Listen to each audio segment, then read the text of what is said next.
Salut les amis et bienvenue sur Mali Koura TV. N'oubliez pas de vous abonner et d'activer la cloche de notification. Le gouvernement est formel, les 49 militaires ivoiriens avec leurs armements et munitions de guerre, ainsi que d'autres équipements militaires à bord de 2 aéronefs en provenance de la Côte d'Ivoire, ayant atterri dimanche à l'aéroport international président Modibo Keïta Sénou sont considérés comme des mercenaires. Le ministre de l'Administration territoriale et de la décentralisation, porte-parole du gouvernement, le colonel Abdoulaye Maïga n'en est pas moins catégorique sur l'intention malveillante de ces individus dont le sort est désormais entre les mains des autorités judiciaires compétentes. Il s'agit, a-t-il révélé, de briser la dynamique de la refondation et de la sécurisation du Mali, ainsi que du retour à l'ordre constitutionnel. En appui à ces accusations gravissimes, nos autorités mettent en avant des arguments qu'ils ont pris le soin de détailler dans le communiqué rendu public lundi soir. Des premiers constats effectués, il ressort que ces militaires, dont une trentaine des forces spéciales ivoiriennes, étaient en possession d'armes et de munitions de guerre, sans ordre de mission ni autorisation des autorités compétentes de leur pays. Plus grave, la profession réelle de la plupart des militaires était dissimulée. Sur la majorité des passeports, les professions inscrites étaient étudiants, chauffeurs, maçons, mécaniciens, vendeuses, électriciens, vigiles, peintres, etc. Comme pour épaissir davantage le flou, 4 versions différentes ont été avancées par les militaires interpellés pour justifier leur présence sur le territoire malien, à savoir la mission confidentielle, la rotation dans le cadre de la mission multidimensionnelle intégrée des Nations Unies pour la stabilisation au Mali, MINUSMA, la sécurisation de la base logistique de la compagnie aérienne, Sahélian Aviation Service, et la protection du contingent allemand. Pour en savoir davantage, des responsables des forces de défense et de sécurité maliennes ont contacté immédiatement leurs homologues ivoiriens. Ces derniers ont affirmé qu'ils ignoraient tout de la présence des militaires ivoiriens interpellés au Mali, précise le gouvernement qui rappelle que, dans un cas comme dans l'autre des versions avancées par les militaires étrangers interpellés, le déploiement de personnel militaire ainsi que de leurs armements est rigoureusement encadré par des procédures qui n'ont pas été respectées. Cette conclusion est implicitement confirmée par la MINUSMA lorsqu'elle indique qu'elle n'avait pas de rotation prévue, le 10 juillet 2022. Tension politico-diplomatique. Si cet épisode intervient une semaine après la levée de l'embargo contre notre pays, il n'en demeure pas moins vrai qu'au sein de l'opinion nationale la thèse d'un complot contre les autorités de la transition est toujours d'actualité. La conviction de nombre de nos compatriotes est faite sur la détermination de forces hostiles à faire capoter la dynamique du projet de construction du Mali nouveau. Déjà fortement marqué par ce sentiment de suspicion, le contexte s'est davantage détérioré avec les tensions politico-diplomatiques entre le Mali et certains partenaires étrangers. À tort ou à raison, nombre de nos compatriotes partagent l'idée que le pays d'où sont originaires ces militaires n'est pas étranger aux dures sanctions de la CEDEAO et de l'UEMOA contre le Mali. Il faut rappeler que cette idée provient en grande partie de l'affaire du « vocal », qui a circulé un moment et laissé croire que les protagonistes d'une conversation téléphonique étaient le président de ce pays voisin et un ancien Premier ministre malien. L'on se souvient que le procureur de la République près le tribunal de grande instance de la commune 4 de Bamako avait annoncé l'ouverture d'une enquête préliminaire par le parquet pour atteinte ou tentative d'atteinte et complicité à la sûreté intérieure et extérieure du Mali. Autre élément qui apporte de l'eau au moulin des tenants de la thèse de l'hostilité des autorités ivoiriennes à l'égard du pouvoir malien de transition, des dirigeants politiques maliens présents en terre ivoirienne ne cessent de tirer à boulet rouge sur les autorités de la transition. Malgré la tension, aussi bien sur les rives du Djoliba que de la lagune ébriée, les autorités n'ignorent pas que les deux pays sont liés par des liens multiformes. Comme tout le monde est conscient de l'obligation de conserver de bonnes relations, il y a de fortes chances que les deux parties travailleront à éviter une escalade aux conséquences imprévisibles. En plus de nos relations avec nos voisins du Sud, cette affaire pourrait avoir aussi des répercussions sur les rapports entre le Mali et la MINUSMA. Nul n'a oublié les objections formulées par les autorités maliennes lors du renouvellement du mandat de la mission onusienne. Le Mali a clairement prévenu qu'il n'entendait pas exécuter certaines dispositions du nouveau mandat malgré leur adoption par le Conseil de sécurité. Aussi, le Mali a imposé des restrictions au déplacement des contingents opérant sur notre sol, rendant compliquées les rotations des casques bleus. L'affaire des militaires ivoiriens pourrait assombrir davantage le ciel déjà nuageux des relations entre notre pays et la MINUSMA. La Communauté économique des États de l'Afrique de l'Ouest, CEDEAO, a levé ce dimanche 3 juillet 2022, à l'issue de son 61e sommet ordinaire, les sanctions économiques et financières drastiques qu'elle avait prises contre notre pays le 9 janvier 2022. Au terme de 6 mois environ d'épreuves de force économique, l'organisation sous-régionale avait-elle vraiment le choix ? Entre des jérémiades vertueuses sur un prétendu engagement à promouvoir la paix, la sécurité, la stabilité, la démocratie et la bonne gouvernance dans l'espace communautaire et le péril certain qui se profilait à l'horizon de voir la sous-région se métastaser, suivant en cela l'exemple BMG, burkinabé malien guinéen, pour ne pas dire boomerang. Les caciques du club des chefs d'État ont vite opté pour l'alternative qui les maintient encore aux affaires. Mais pendant combien de temps? En effet, la CEDEAO, qui n'a rien d'une officine humanitaire, savait au fil des 6 mois, que l'embargo contre le Mali qui a fortement impacté l'équilibre économique de l'espace communautaire était devenu une patate chaude dont il fallait se débarrasser. Pour l'intérêt du Mali? Pour préserver la communauté? Les chefs d'État ont choisi de ne pas prendre le risque de se faire balayer à leur tour. Loi électorale, AIGE. La CEDEAO estime, sans sourciller, que la promulgation, le 24 juin 2022, d'une nouvelle loi électorale mettant en place, entre autres, un organe unique de gestion des élections, dénommé Autorité indépendante de gestion des élections, AIGE, constitue une grande avancée sur la voie d'un retour à l'ordre constitutionnel. Oublions que cette promulgation est anticonstitutionnelle, article 51 de la Constitution, et que telle qu'adoptée cette loi est impraticable. Elle ne peut servir de base à l'organisation d'élections crédibles et apaisées. Arrêtons-nous simplement à la bourde monumentale de la CEDEAO, qui apparemment n'a pas lu cette loi qu'elle brandit comme un trophée. À ces importants messieurs de la CEDEAO, parce qu'il n'y a pas femme d'Abler Club, faut-il faire remarquer que notre organe unique de gestion des élections ne s'appelle pas « Agence indépendante de gestion des élections », AIGE, comme cela ressort du communiqué final, mais organe unique de gestion des élections, est indépendant et s'appelle « Autorité indépendante de gestion des élections en abrégé, AIGE, point. Article 3 de la loi.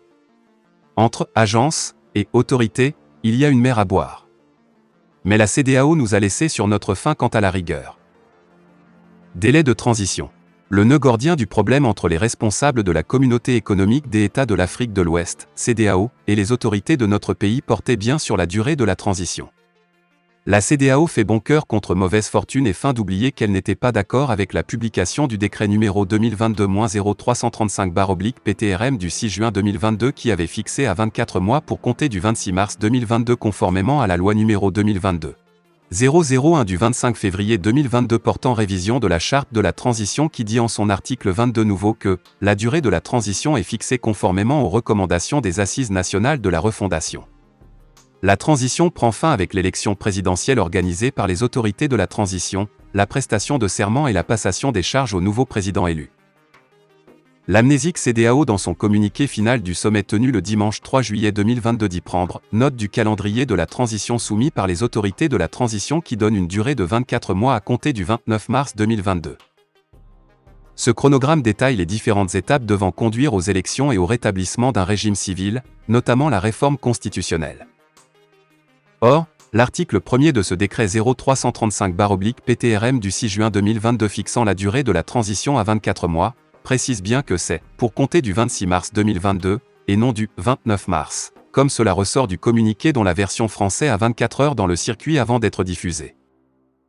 Le 7 juin dernier, pour qui se rappelle, la CEDEAO s'était fendue d'un communiqué pour dire qu'elle regrettait cette décision ait été prise à un moment où les négociations se déroulent encore, en vue de parvenir à un consensus. Mais au finish, elle entérine les 24 mois décrétés comme elle a endossé les 18 premiers mois lors du sommet du 15 septembre 2020, les chefs d'État et de gouvernement ont pris note de la durée de la transition politique au Mali qui sera de 18 mois maximum, à compter de ce jour, 15 septembre 2020, et oublié l'exigence de la conduite de la transition par les civils comme cela était l'exigence de départ. La CEDEAO s'est-elle finalement résolue de coexister, faute d'alternative, avec l'ordre kaki? On comprendre bien dans ce cas que les militaires au pouvoir à Bamako aient bénéficié d'un bonus de 24 mois plus 3 jours. La levée de l'embargo n'est pas qu'économique et financière, elle est aussi diplomatique. En effet, outre les sanctions économiques prises le 9 janvier 2022, telles que détaillées dans le communiqué, la conférence des chefs d'État et de gouvernement a aussi demandé aux États membres de renouer leurs relations diplomatiques avec notre pays. En effet, lors de cette même réunion où elle a eu la main lourde, la CEDEAO a décidé du rappel pour consultation par les États membres de la CEDEAO de leurs ambassadeurs accrédités auprès de la République du Mali. Le recours à cette extrémité était une bourde de la part de l'organisation sous-régionale. Car, elle n'était pas sans savoir que sans la compréhension du Mali et sa bonne volonté à maintenir le dialogue, elle pouvait induire, ajouter aux autres sanctions politiques, économiques et financières, une sérieuse étape dans la rupture des relations diplomatiques. En effet, après la convocation, Le rappel pour consultation d'un ambassadeur dans son pays est le deuxième degré de gravité dans l'échelle des sanctions diplomatiques. Premier degré de sanctions diplomatiques, la convocation d'un ambassadeur au ministère des Affaires étrangères ayant pour but de protester officiellement auprès du pays représenté. Le rappel pour consultation ne marque pas une rupture définitive des relations diplomatiques entre les pays concernés, mais elle se situe au-dessus de la simple convocation de l'ambassadeur au ministère des Affaires étrangères du pays plaignant. Elle précède en cas d'aggravation des relations entre les deux pays l'expulsion de l'ambassadeur, comme celui récemment de l'ambassadeur de France de notre pays qui l'avait jugé persona non grata. Dans le cas de l'expulsion, avant-dernier degré des sanctions diplomatiques, l'ambassadeur ou le diplomate concerné dispose de quelques jours pour quitter le pays. Passé ce délai, il n'est plus protégé par son immunité et s'expose à des poursuites. L'expulsion précède généralement la fermeture de l'ambassade, dernier acte de l'escalade diplomatique. Elle signifie une rupture grave des relations diplomatiques. Alors donc, où en sommes-nous avec la CEDEAO? À l'issue du sommet d'Accra du 3 juillet 2022, la CEDEAO décide de maintenir le dialogue avec les autorités de la transition, à travers le médiateur de la CEDEAO pour le Mali. Il s'agit donc d'un dialogue indirect comme on le voit, car notre pays, conformément au protocole additionnel de la CEDEAO, ne sera admis à la Sainte Table que lorsqu'il restaurera la légalité constitutionnelle. Donc dans 2 ans encore. On comprend pourquoi la conférence des chefs d'État et de gouvernement a décidé du maintien de notre pays dans des instances de la CEDEAO et celle des sanctions ciblées contre des individus ou des groupes. Mécanisme conjoint de contrôle et de suivi. CEDEAO? Pour faire aboutir ce dialogue indirect, la CEDEAO a décidé lors de sommet du 3 juillet 2022 de mettre en place un mécanisme conjoint de contrôle et de suivi de la mise en œuvre du calendrier de transition, se fondant sur des critères de référence convenus, et dont les rapports sur les progrès réalisés détermineront les décisions à prendre ultérieurement par la conférence sur la levée des sanctions restant en vigueur. Une astuce pour mettre sous tutelle notre pays, nos autorités ayant abdiqué? De quoi s'agit-il concrètement? Selon Jean-Claude Cassibrou, président de la commission de la CEDEAO, le mécanisme de suivi qui a été mis en place permettra de suivre de manière régulière avec, bien sûr, la partie malienne, mais avec les autres partenaires, tout le processus. Le sommet a demandé un chronogramme précis et détaillé de toutes les actions qui doivent être menées jusqu'en mars 2024. Les partenaires maliens ont vraiment fait ce travail, cela a été fait, cela a été discuté et revu. Nous avons donc pris connaissance de ce chronogramme. C'est évidemment cela que nous allons suivre ensemble, la CEDEAO, la partie malienne et d'autres partenaires également. Et le sommet a souhaité également que tout le processus soit fait de manière inclusive avec toutes les parties prenantes au Mali, la classe politique, la société civile. Je crois que déjà, il y a eu de consultations dans ce sens. Mais à la vérité, derrière les balivernes diplomatiques, il n'y a rien de nouveau. Car un mécanisme conjoint de concertation existe bel et bien dans ce format entre notre pays, la CEDEAO et d'autres partenaires, notamment l'Union africaine et les Nations unies, depuis le 9 février 2022. Pour rappel textuellement des dispositions du communiqué du gouvernement, dans le cadre de la poursuite du dialogue avec la CEDEAO, l'Union africaine et la communauté internationale concernant la conduite de la transition, le gouvernement de la République du Mali a mis en place un mécanisme de concertation pour soutenir cette dynamique. Ce mécanisme a pour but de rechercher une solution conciliant les aspirations du peuple malien et les demandes de la communauté internationale, notamment à travers l'adoption d'un chronogramme consensuel. Le gouvernement de la République du Mali, à travers cette initiative, renouvelle son engagement pour le retour à un ordre constitutionnel normal et sa disponibilité constante au dialogue et au consensus pour la réussite de la transition. Comme on le voit, rien de nouveau sous le soleil du Maliba. Il s'agit juste d'une continuation d'un mécanisme dont l'initiative revient à notre pays et non à la CEDEAO qui la présente comme un instrument de veille qu'il a concocté pour nous tenir en laisse. Procès en sorcellerie. Pour justifier sa décision de lever les sanctions illégales qu'elle a prises contre notre pays, la CEDEAO a mis en avant la promulgation de la nouvelle loi électorale qui, dit-elle, met en place, entre autres, un organe unique de gestion des élections, qu'elle a rebaptisé « Agence indépendante de gestion des élections, AIGE ». Elle a aussi fait de ses choux gras, le « calendrier de la transition soumis par les autorités de la transition qui donne une durée de 24 mois à compter du 29 mars 2022 ». Ce chronogramme détaille les différentes étapes devant conduire aux élections et au rétablissement d'un régime civil. Mais voilà, la nouvelle loi électorale dispose en son article 155 que tout membre des forces armées ou de sécurité qui désire être candidat aux fonctions de président de la République doit démissionner ou demander sa mise à la retraite au moins 6,06 mois avant la fin du mandat en cours du président de la République. Toutefois, pour les élections pendant la transition, les membres des forces armées ou de sécurité qui désirent être candidats aux fonctions de président de la République doivent démissionner ou demander leur mise à la retraite au moins 4,04 mois avant la date de l'élection présidentielle marquant la fin de la transition.